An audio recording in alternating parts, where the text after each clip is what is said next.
Hola, entonces hoy vamos a platicar sobre moralidad política. Tengo aquí un documento de un autor cual no vamos a mencionar su nombre porque es un autor bastante controversial. Este artículo fue publicado en 1978 y va así. Entonces empieza con una frase. Dice, ser intensamente patriota es primero mejorar en nosotros mismos el individuo que somos y hacer todo lo posible para que nuestros compatriotas se mejoren a sí mismos de la misma manera. Así la nación, que es el agregado vivo de los individuos que la componen y no el montón de tierra que compone su territorio, la colección de palabras separadas o vinculadas de las que se forma su lengua, como diría yo, una zona económica, podrá estar orgullosa de nosotros quienes, porque ella nos creó, somos sus hijos y sus padres, porque continuamente la creamos. Esta es una frase de Fernando Pessoa, un poeta portugués.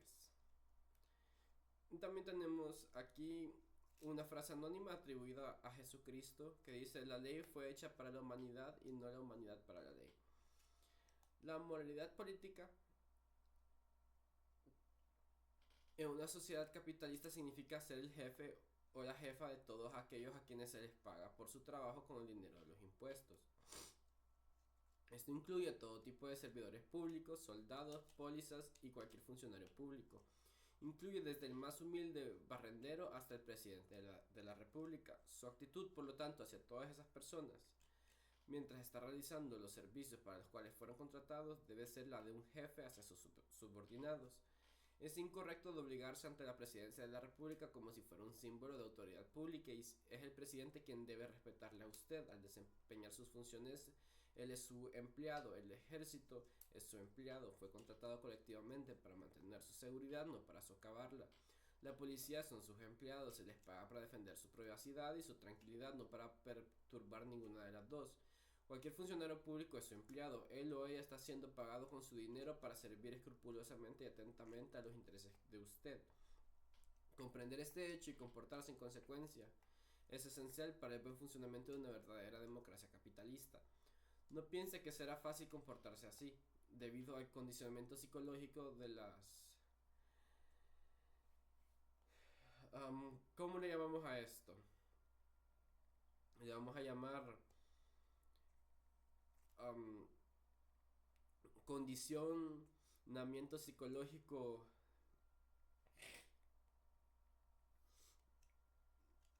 de, no sé, del amiguismo del amiguismo, del capitalismo amiguista. La actitud de todos esos empleados suyos hacia usted tiende a ser exactamente la contraria. Entonces, sí, del nepotismo.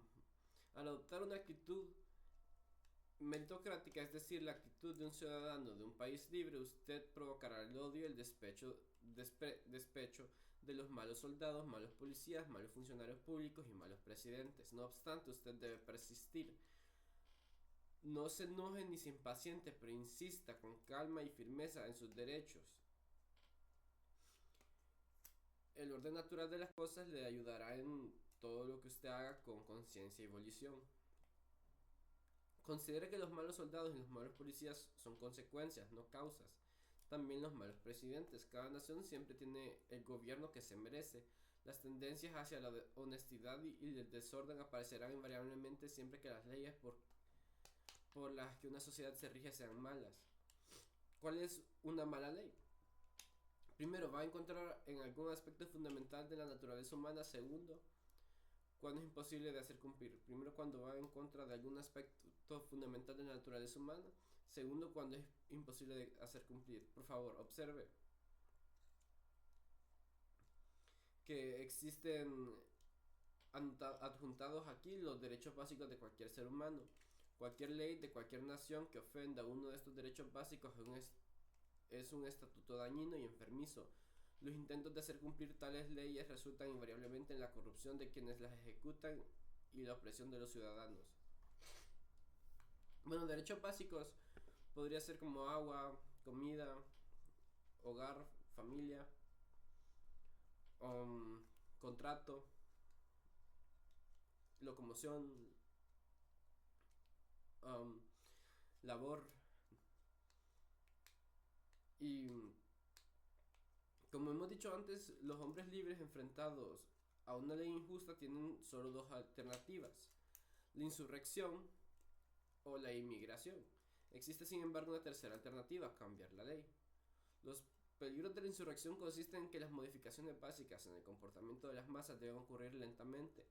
Es necesario impresionar sección por sección de la mente colectiva. Las revoluciones siempre van seguidas de abusos o incluso de locura. Una cosa que todo ciudadano de un país libre debe entender por encima de todo es que él o ella es el dueño del país. Los presidentes, los funcionarios públicos, las organizaciones de seguridad y de orden público y cualquier otra autoridad no son realmente autoridades en absoluto. La autoridad en su agregado son los ciudadanos, de los cuales todos los demás son más que servidores y frecuentemente malos servidores. Voy a mandar esto.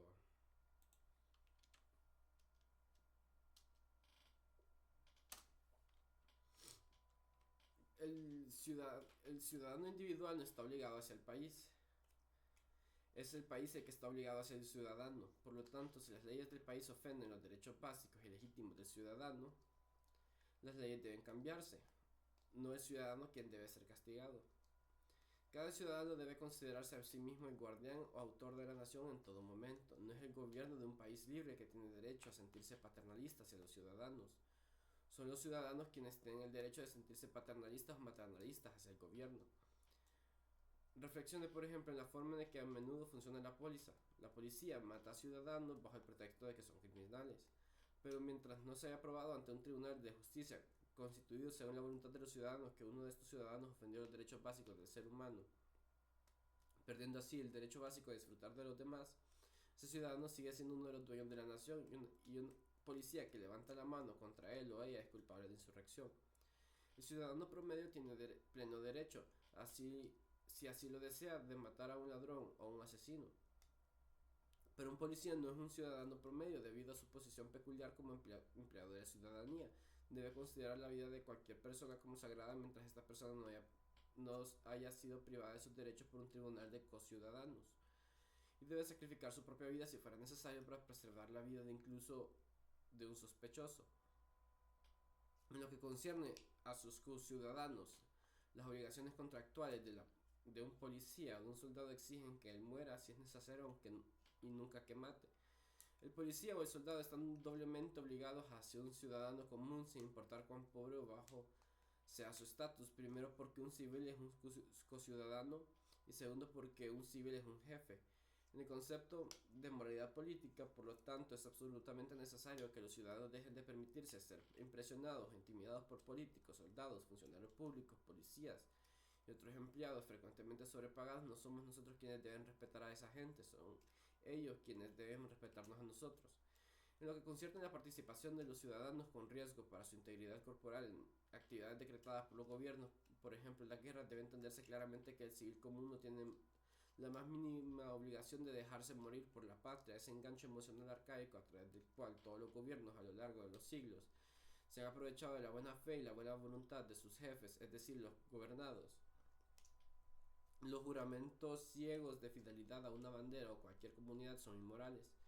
Todo ser humano tiene en cualquier momento el derecho de decisión sobre su don más preciado, su propia vida. Un soldado profesional debe luchar o renunciar a su puesto si no se atreve a luchar, pero el ciudadano común no tiene obligación de alistarse a menos de que apruebe con plena conciencia los actos de hostilidad que su gobierno propone contra otros seres humanos. Ni tiene el gobierno algún derecho a castigar a aquellos ciudadanos que se nieguen, ni tiene el gobierno algún derecho a castigarlos, ya sea por razones morales o por cobardía, a participar en una guerra. Está bien que el reclutamiento llegue a todos.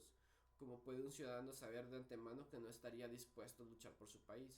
Todos los ciudadanos, por lo tanto, deberían convertirse en miembros de las fuerzas de reserva de su nación, pero siempre con el entendimiento de que no serán obligados por ningún gobierno a luchar contra su voluntad. Por esta misma razón es vital impedir que cualquier organismo gubernamental que falsifique la historia nacional con el fin de pervertir a través de la propaganda el equilibrio emocional de sus ciudadanos actuales, la ciudadanía adulta y sus futuros jefes, es decir, los hijos e hijas de la ciudadanía.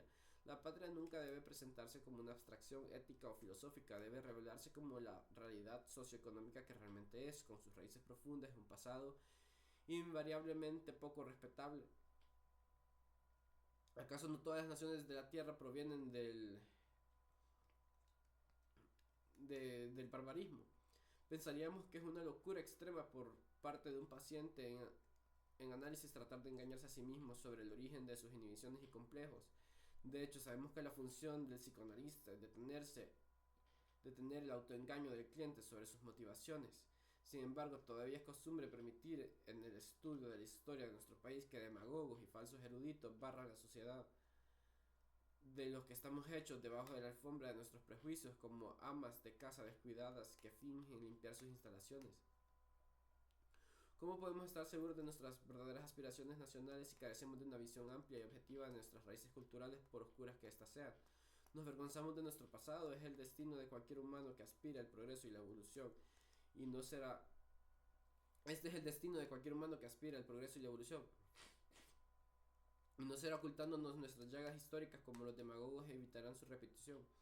Deberíamos por lo tanto rechazar con la mayor indignación cualquier intento de presentarnos la historia de nuestra nación expurgada de crímenes, atropellos y falsas ambiciones. Debemos exigir que se permita a nuestros hijos aprender los errores de sus antepasados y los motivos detrás de estos errores. Como bien dijo un sabio, quienes no recuerdan los errores del pasado están condenados a repetir los mismos errores en el futuro.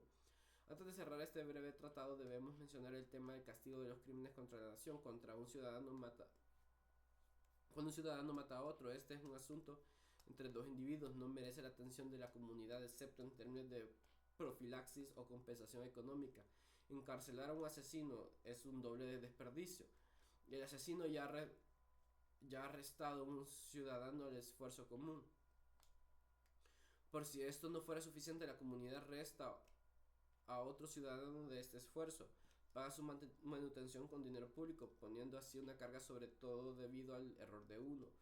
Los asesinos deberían ser hechos responsables de los dependientes de aquellos a quienes restaron de la corriente social. Si resultaran incapaces de manejar la carga adicional, deberían mantenerse bajo observación, pero en actividad si repitieran su gesto, cargando aún más el bienestar común, aunque deberían ser eliminados permanentemente. Entonces deberían ser eliminados permanentemente como perpetuadores del bien público.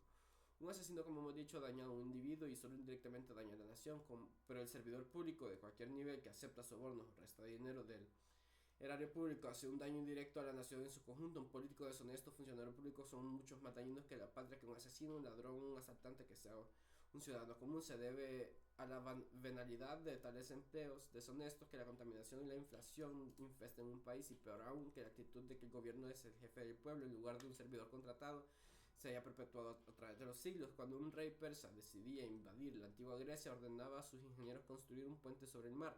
El puente cayó con la primera tormenta y el rey hizo ejecutar públicamente a los ingenieros. El puente construido por el siguiente grupo de ingenieros sobrevivió al cruce de todo su ejército. Aquellos que recuerdan los movimientos sabios del pasado son capaces de emular esos movimientos, tanto en el presente como en el futuro. Y eso es todo. Buen día.